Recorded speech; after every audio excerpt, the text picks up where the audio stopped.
Now let us see impulse reaction turbine. As we discussed in the third unit, the difference between impulse turbine and impulse reaction turbine is, in case of impulse turbine, there is a pressure drop in the nozzle only and no pressure drop in the blade passage.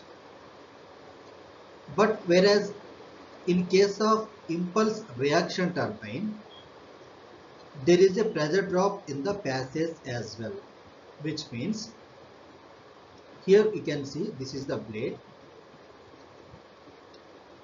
When steam passing over the blade, there is a pressure drop during the passage of the blade also. So that is the main difference between impulse turbine and impulse reaction turbine. Here the advantage is, as we know that here there will be two forces, momentum and reaction force. Here you can see when steam flowing over the blade, it will glides over the blade and it will come out. Okay. Here say some velocity is v1, here velocity v2. Okay. Due to change in the direction of the velocity, there will be a momentum. So because of that momentum, it exerts a force on the blade. That force is impulse force. Here you can see this is what happening in the impulse turbine also. In addition to this, in case of reaction turbine, here there will be a reaction force also. This reaction force is due to when steam flowing over the blade, there will be a pressure drop during the passage also. Due to the pressure drop, there will be a reaction force.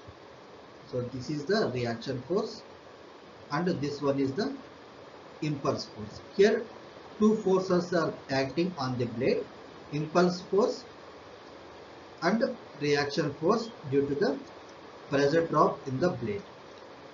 Okay. Because of this additional force, there will be additional force on the blade. Okay, that is the advantage in the impulse reaction turbine. Coming to net force, the net force is impulse force plus reaction force. This is the net force. That's why it is called it as a impulse reaction turbine.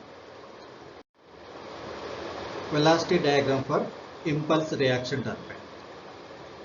Here the velocity diagram is almost same as impulse turbine. Here we can see different notations. VW is whirl velocity, beta 1 is blade inlet angle, beta 2 blade outlet angle, VR1 relative velocity at inlet, V1 velocity of the steam at inlet, U is blade velocity or peripheral velocity, alpha 1 is nozzle inlet angle, alpha 2 nozzle outlet angle, V2 is velocity of the steam at outlet, VR2 is relative velocity at outlet. So all the notations are same as impulse turbine. But the main difference is, here when you observe velocity diagram carefully, here you can see the length of the VR2 is much higher than the VR1, because in case of impulse reaction turbine, there is a pressure drop in the passage also. So there is an additional force acting on the blade. So VR2 much higher than the VR1. So that is the reason why Here we can see in velocity diagram, VR2 is much higher than the VR1. So that is the reason why here we can see in the right side the length is more, in the left side the length is less. Okay, that is the main difference between impulse turbine and impulse reaction turbine. Okay, now from this velocity diagram we can find the whirl velocity. Whirl velocity is V1 cos alpha 1, which means here if we divide this V1 line, so this length is V1 cos alpha 1 here, and also U is there, so minus U.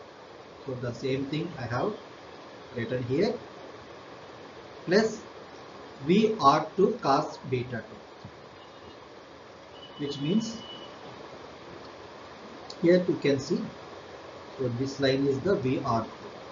So if you do like this, so this length is the VR2 cos beta. Okay, actually whirl velocity we can write in many ways. We can write in terms of alpha 1, alpha 2, beta 1, beta 2, VR1, VR2. Depending on our convenience, we can write VW in many ways. Okay. Now the power developed. Power developed, it can be same as impulse turbine, M into, here m dot is the mass per rate, VW U by 1000. VW is the whirl velocity, U is the blade velocity. From this equation we can find the power developed in the impulse reaction turbine. Now let us see how blades are arranged in the impulse reaction turbine, and also how specific volume changing in the impulse reaction turbine. As you can see in this figure, it will have a rotor. So this is the rotor. Moving blades are fixed on the rotor. Here it will have two types of blades, fixed blade and moving blade. This is the fixed blade, and again moving blade, fixed blade and moving blade. Like that, blades are arranged alternatively. Moving blades are attached to the rotor, but fixed blades are attached to the casing. So here you can see the fixed blades are attached to the casing, so that fixed blade does not move. Only moving blades rotate when steam flows over the blades.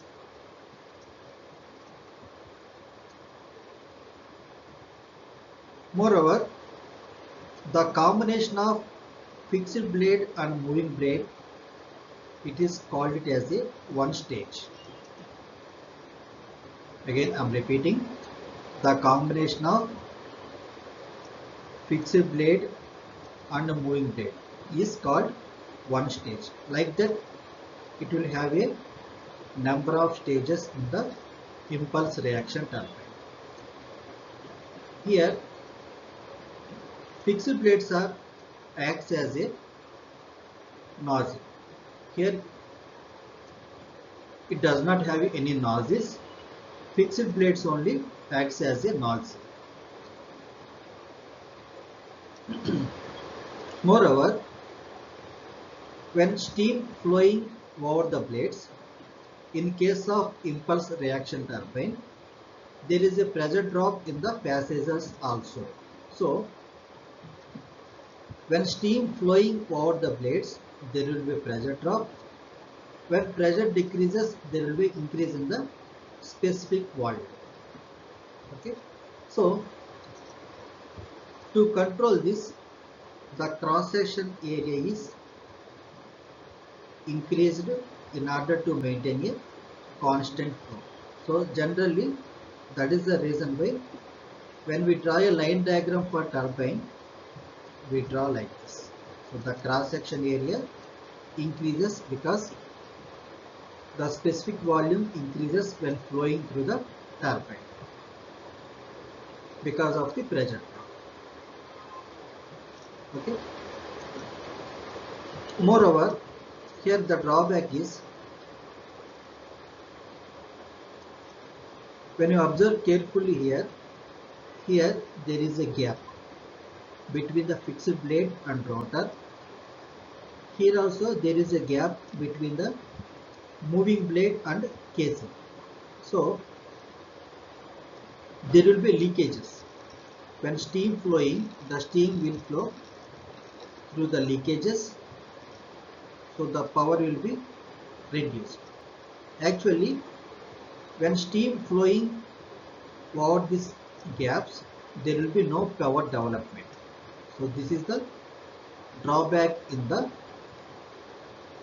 impulse reaction turbine, but it cannot be completely avoided, because when fixed blades are also attached to the rotor and the moving blades also attached to the casing, there will be no rotation. So for rotation, there is a gap between the casing and blade. So because of this gap, there will be leakage. Now degree of reaction. Degree of reaction equals to, it is the ratio of enthalpy drop in the blades divided by total enthalpy drop in a stage. Stage, it is a combination of fixed blade plus moving blade. So the same equation we can write it as R equals to enthalpy drop in the blades divided by, in the place of stage we can write it as enthalpy drop in the nozzle plus enthalpy drop in the blade. Here nozzle means fixed blades, this means moving blades. Okay. But in case of pure reaction turbine, there is no enthalpy drop in the nozzle, which means this term will be 0. So the degree of reaction will be 1 for pure reaction turbine. Generally, we don't see pure reaction turbine. We see only impulse reaction turbine, because when steam flows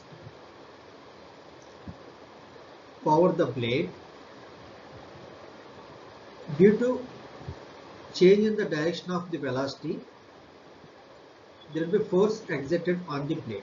That force is the impulse force. So definitely there will be a impulse reaction turbines. So the degree of reaction R equals to enthalpy drop in the blade divided by total enthalpy drop in the stage. Now efficiency of the nozzle equals to V1 square minus 5 V2 square divided by 2 into delta Hn. Delta Hn is the enthalpy drop in the nozzle. V1 is velocity of the steam at inlet. V2 is velocity of the steam at outlet. This equation we can write it as delta Hn equals to V1 square minus 5 V2 square divided by 2 efficiency of the nozzle. Here phi is the carry over coefficient. Now from the velocity diagram we can write it as V2 square equals to VR2 square plus U square minus 2U VR2 cos theta. Okay. Further simplify this equation, V2 square equals to, if you take the VR2 square common,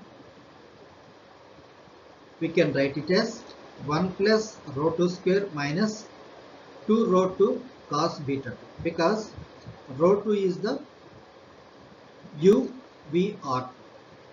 Okay, finally, now when you substitute V2 square in this equation,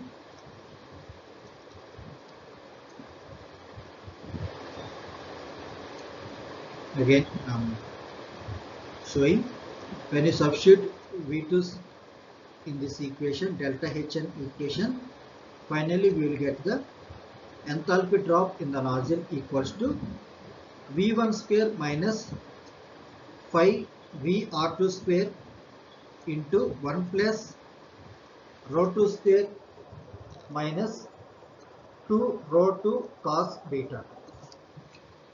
So this is the equation for enthalpy drop in the nozzle.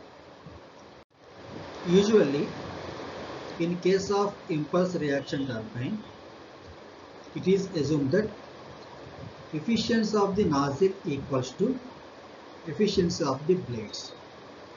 So we can write efficiency of the blade equals to VR2 square minus 5 VR1 square divided by 2 delta HB.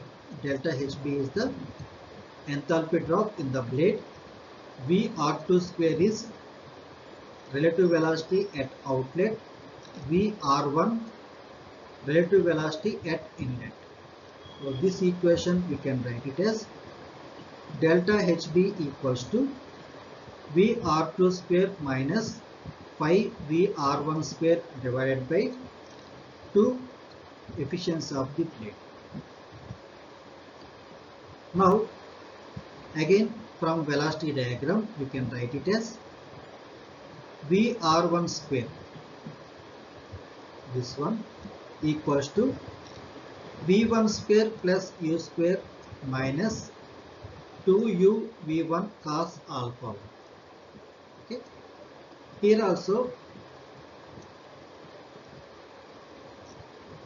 if you take the common V1 square, the inside it would be a 1 plus rho square minus 2 rho cos alpha 1, because U by V1 equals to rho. Now enthalpy drop in the blades equals to VR2 square minus 5 V1 square into 1 plus rho square minus 2 rho cos alpha 1. Okay. Now we have calculated enthalpy drop in blades and also enthalpy drop in the nozzles. Now we can find the reaction of the turbine equals to enthalpy drop in the blade divided by enthalpy drop in the nozzle plus enthalpy drop in the blade. Okay. So in this equation we derived equation for enthalpy drop in the blade. We also derived equation enthalpy drop in the nozzle. So once you substitute, you will get the reaction of the turbine. The example for impulse reaction turbine is Pearson turbine. Okay. For Pearson turbine, the R value it would be a 1 by 2, because in case of Pearson turbine, the characteristics are enthalpy drop in the blade equals to enthalpy drop in the nozzle. So this equation, if delta HB equals to delta HN, here R it would be a 1 by 2. Okay. And also in the Pearson turbines, alpha 1 equals to beta 2, which means nozzle angle at inlet equals to blade angle at outlet, and also alpha 2 equals to beta 1, which means nozzle angle at outlet equals to blade angle at inlet. So these are the characteristics of the Parson turbine. Now gross efficiency. Gross efficiency is, it is a ratio of work developed in the stage to heat drop in the stage, which means work developed in the stage is output, heat drop in the stage is change in enthalpy. Now let us find output. Output is the work developed in the stage. W equals to VW into U. Here VW is the whirl velocity, U is the blade velocity. From the velocity diagram, we can write it as VW equals to V1 cos alpha 1 minus U plus VR2 cos beta 2. This we already discussed in one of our previous class, so I am not repeating again, and into U. If you send U inside, U V1 cos alpha 1 minus U plus U VR2 cos beta 2. But as we know that rho equals to U by V1. So U equals to, we can write it as rho into V1. Okay. Now once you substitute U equals to rho V1 in this equation, the equation it would be a W equals to V1 square rho cos alpha 1 minus rho square plus rho square VR2 square cos beta 2. Because in the above equation, in the place of U, we have substituted with the rho V1. Now let us solve a problem on Parson's turbine. The total force on one ring of Parson turbine 1000 newtons when the blade speed is 100 meter per second. The mass flow rate is 8 kg per second.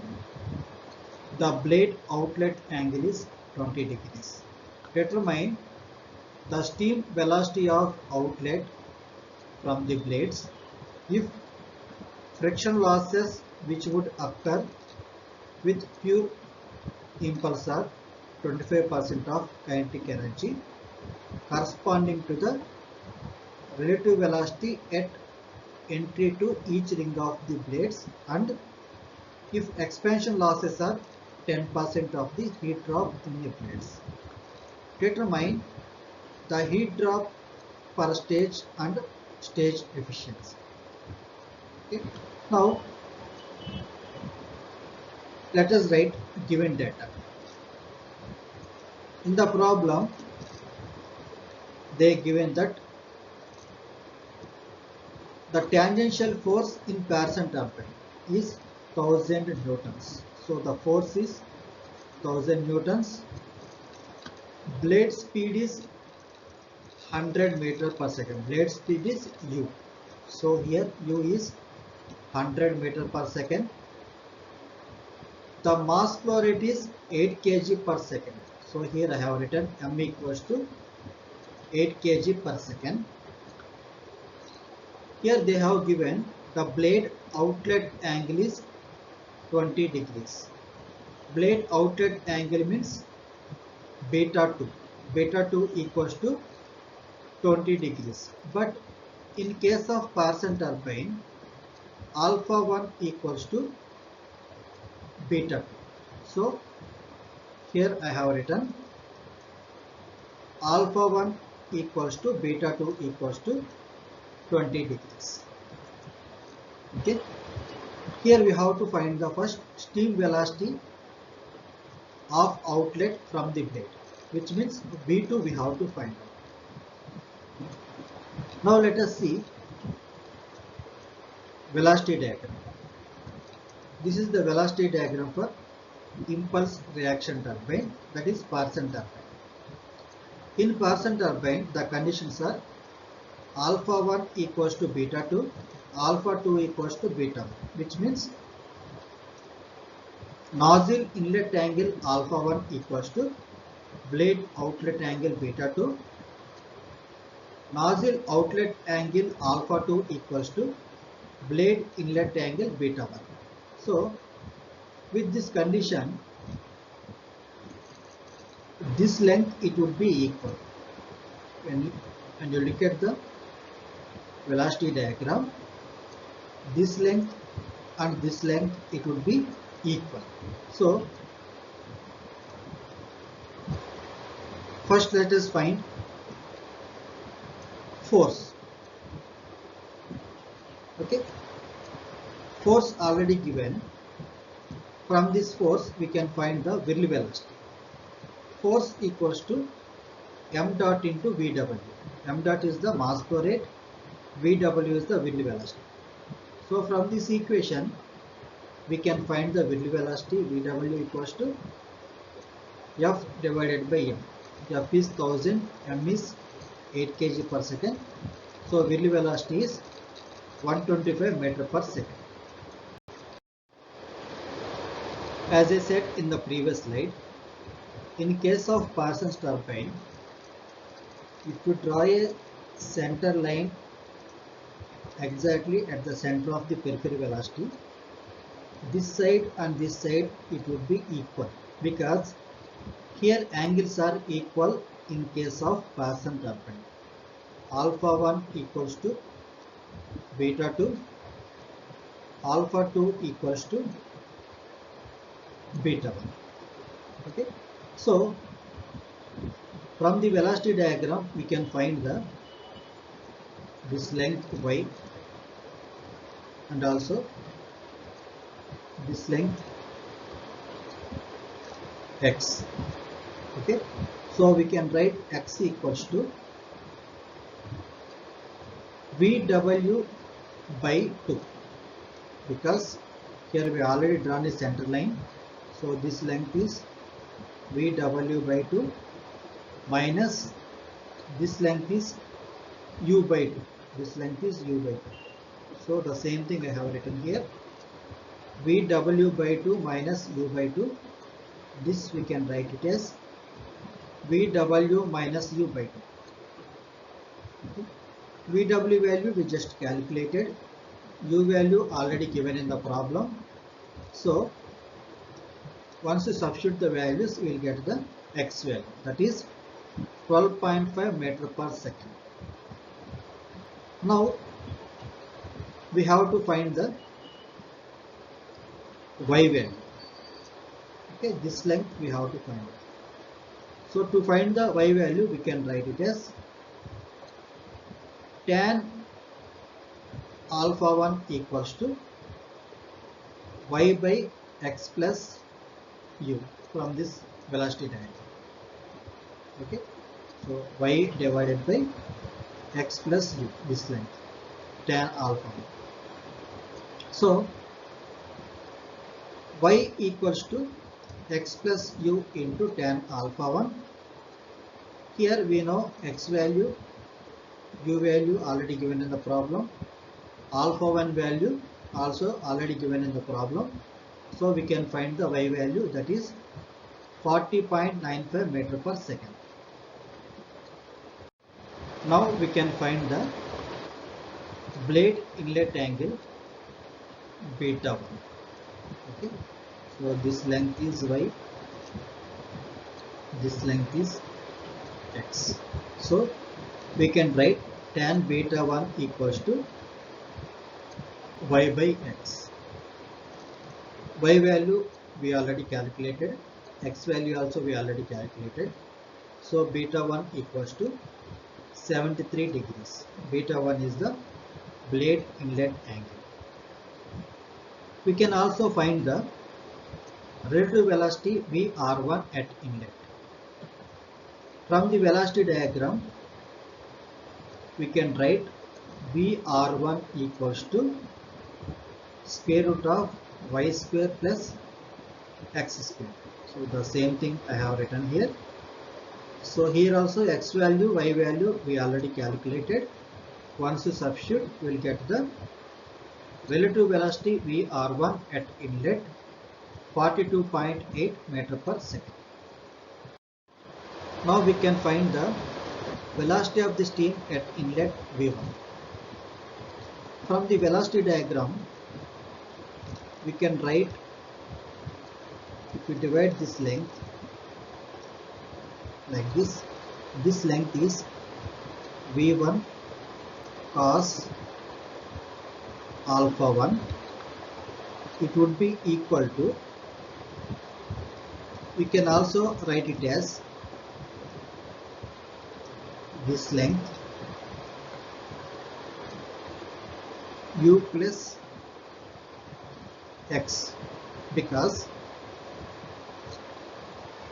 from here to here this length is x, and from here to here this length is u. So we can write it as v1 cos alpha 1 equals to u plus x. So the same thing I have written here. v1 equals to u plus x divided by cos alpha 1. Here alpha value is 20 degrees. X plus u. X value is 12.5 plus u value already given in the problem 100. So the total 112.5. Now we can find the velocity of the steam at inlet equals to 119.7 meter per second. As we know that enthalpy drop in the nozzle equals to enthalpy drop of the blade in case of Parsons turbine. So enthalpy drop in the nozzle equals to VR2 square minus 5VR1 square divided by 2 efficiency of the nozzle.